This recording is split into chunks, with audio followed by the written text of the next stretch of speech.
And one area that is raising many questions is how legalized cannabis will affect drivers. To tell us more, let's bring in criminal defense lawyer Mike Brayford. He joins us from Saskatoon. Thank you so much for joining us. Good afternoon.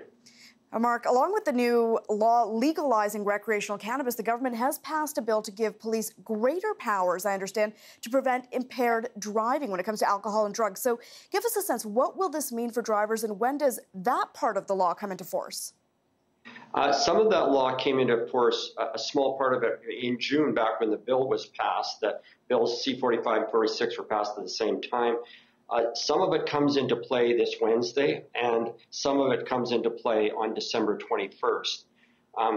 But on this coming Wednesday, make no mistake that impaired driving by any substance, whether it's cannabis, alcohol, or any other drug, will be illegal. It just, some of the rules will change at Christmas time. All right. Now, we also know that the federal government approved a cannabis testing device to test drivers' saliva for THC, but it seems that some police detachments will not be using the equipment come Wednesday. I understand Saskatoon, where you are, is one jurisdiction that will use the device. So tell us more about how it works and also what are some of the concerns being raised about this equipment? Well, the use of saliva testing at the roadside, I don't see that as being that significant an issue. The reality is that ultimately people are still going to be put through drug recognition programs, which will ultimately be what really decides in most cases whether or not someone's impaired or not. So we've been using this method for years with respect to suspected drug impaired drivers, and that's really what will be the primary tool in court. Will be a series of 12 primarily physical, like walk the line type tests that people are familiar with from TV. That's the primary method that drug impaired drivers are prosecuted by. So the fact that a screen might be done on your saliva, that's not going to be the main technique. Now, eventually, we're going to see people being prosecuted for mathematical levels in their bloodstream, 2 nanograms, 5 nanograms, and so on.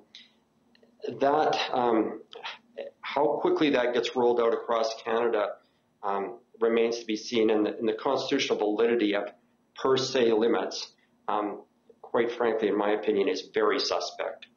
All right, but even with recreational cannabis not yet legal, we saw a recent survey done by the CAA. It found that nearly 2 million Ontario drivers alone said they drove under the influence of cannabis. So what do you think we're going to be seeing once recreational cannabis is actually legal? Do you think that these numbers will go up? A lot of people are raising concerns about this. Well, certainly we want to be concerned about anyone that's impaired on the road. I think that we're perhaps overemphasizing the biggest problem on the road are people that are impaired by alcohol. Right now, we would have at least 100 drunk drivers for every stone driver. And the problem with drunk drivers is they're more dangerous. Alcohol is a stimulant, a false stimulant. It causes people to drive aggressively. They drink in bars. They're away from home. They drive to and from the bar. People that are using cannabis are more likely to be at home. Let's say, for instance, that the problem doubles. It's still going to be an insignificant number of the total impaired charges that are laid compared to alcohol. I mean, any type of impairment's a danger and needs to be discouraged. But I think we've got to be cautious we don't want to be drawing attention away from alcohol impaired drivers because they're always going to be the biggest problem when we're talking about substances that impair people. All right, we have to leave it there tonight. Thank you so much, Mark, for joining us. My pleasure. That is Mike Brayford joining us from Saskatoon.